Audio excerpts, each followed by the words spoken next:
मला वाटतं ह्याच महिन्यात सगळ्यांना मिळाले असतील. थोडा उशीर झाला, आचारसंहितेच्या काळामध्ये आम्हाला काही मर्यादा आलेल्या होत्या, परंतु डिसेंबरचे पण रक्कम माझ्या मायमाऊलींच्या डीबीटीला गेली असेल. आता जानेवारीपासून बाकीच्याही रकमा या वेळच्या वेळेला देण्याच्या बद्दलची जबाबदारी सुदैवाने राज्याचे मुख्यमंत्री देवेंद्र फडणवीस आणि आज एकनाथराव शिंदे सगळ्यांनी माझ्यावरच टाकलेली. कारण अर्थ विभाग महिला बाल विकासला निधी देतो, मग महिला बाल विकास आमच्या महिलांच्या पर्यंत त्या रकमा पोहोचवतो. समाजात सध्या एक वेगळ्या प्रकारची चर्चा चालू आहे. काही जण या योजना बंदच करणार, त्याच्यात काहीतरी आता वेगळंच करणार.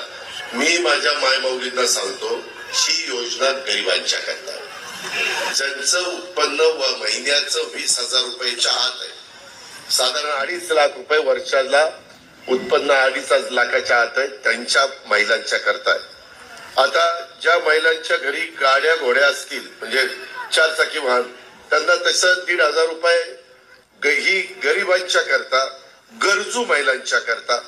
माझ्या भाषेत सांगायचं झालं तर जी आमची खुरपणीला जाती, जी मोलमजुरी करती, जी दिवसभर कुठंतरी भाजी पाठीमध्ये घेऊन विकते आणि मग संध्याकाळी तिची चूल पेटते, किंवा फळं घेते विकते, केळी घेते विकते, किंवा काही जण आमचे झाडू पोतना करतात, धुणं भांडी करतात.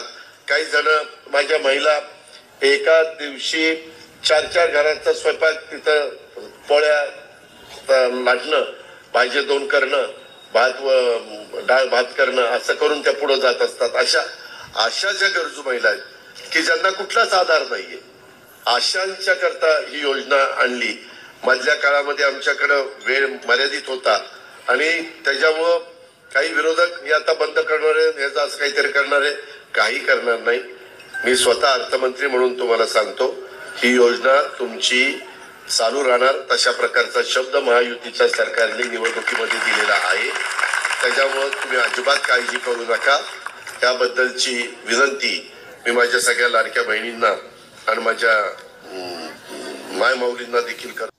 तर आपण सर्वांनी बघितलं लाडकी बहीण योजनेसंदर्भामध्ये अजित पवार काय म्हणाले की ज्या महिलांचं उत्पन्न कमी आहे त्यांच्यासाठीच ही योजना चालू राहणार आहे. पहा, ज्यांना फोर व्हीलर गाड्या आहेत, हे आहेत. आणि बघा, निवडणुकीच्या आधी बघा सरसकट पैसे पाठवले, परंतु या ठिकाणी जर आत्ता पाहिलं, आता फक्त मोजक्याच लोकांना या ठिकाणी पैसे मिळत आहेत. तर ज्या पण महिलांना या ठिकाणी बघा किती पैसे भेटले हे तुम्ही नक्की कमेंट बॉक्समध्ये टाईप करा. किती हप्ते भेटले, किती बाकी आहेत. ज्यांना 1 रुपया नसून आला त्यांनी सुद्धा या ठिकाणी टाईप करायचं आहे. अशीच माहिती पाहण्यासाठी बघा चॅनलला आपल्याला काय करायचं आहे, सबस्क्राईब करायचं आहे आणि व्हिडिओला पाहता एक लाईक करायची. बघा, तर संक्रांत झाली पण सरकारला लाडक्या बहिणीची जी काय आठवणी बघा ती आली नाही. कधी येणार बघा, जो काही जानेवारीचा हप्ता आहे तो कधी येणार आहे. तर आपल्या सगळ्याला माहिती आहे, महायुती सरकारने निवडणुकीच्या प्रचारादरम्यान महिलांना 1,500 रुपये हप्त्याऐवजी 2,100 रुपये देण्याचं जे काही बघा ते आश्वासन दिलं होतं. महाराष्ट्र सरकारने जुलै 2024 पासून सुरू केलेली मुख्यमंत्री लाडकी बहीण योजना महिलांमध्ये लोकप्रिय झालेली आहे. या योजनेमुळे 2,52,00,000 महिलांना लाभ मिळाला आहे. सरकारने बघा डिसेंबर 2024मध्ये महिलांच्या खात्यामध्ये 1,500 रुपये या ठिकाणी जमा केलेले आहेत. बघा, जानेवारी महिना संपत आला तरी अद्याप हप्ता आला नाही, त्यामुळे बघा महिला चिंतेमध्ये आहेत. बघा, आत्तापर्यंत महिलांना 9,000 रुपये मिळालेले आहेत. बघा, किती 9,000 रुपये या ठिकाणी महिलांच्या खात्यामध्ये जमा झालेले आहेत. परंतु अजूनसुद्धा काही महिला आहेत ज्या गरीब असूनसुद्धा बघा त्यांना 1 रुपया भेटलेला नाही. त्यामुळे त्यांनासुद्धा या ठिकाणी लवकरात लवकर पैसे देण्यात यावेत. डिसेंबरच्या हप्त्यानंतर महिलांची जी काही अपेक्षा आहे बघा, आता हप्ता मिळाल्यानंतर महिलांना अपेक्षा होती की संक्रांतीच्या निमित्ताने जानेवारीमध्ये हप्ता मिळेल, परंतु अद्यापसुद्धा त्यावर सरकारकडून कोणतेही स्पष्ट संकेत दिलेले नाहीत. बघा, महिलांनी प्रश्न विचारायला सुरुवात केली आहे की जानेवारीचा हप्ता कधी जमा होणार आहे. बऱ्याच महिलांनी या ठिकाणी विचारलेलं सुद्धा आहे बघा. परंतु बजेटमध्ये बदलाची शक्यता. महायुती सरकारने निवडणुकीच्या प्रचारादरम्यान महिलांना बघा 1,500 रुपये हप्त्याऐवजी 2,100 रुपये देण्याचं जे काय आश्वासन आहे दिलं होतं. बघा, मुख्यमंत्री देवेंद्र फडणवीस यांनी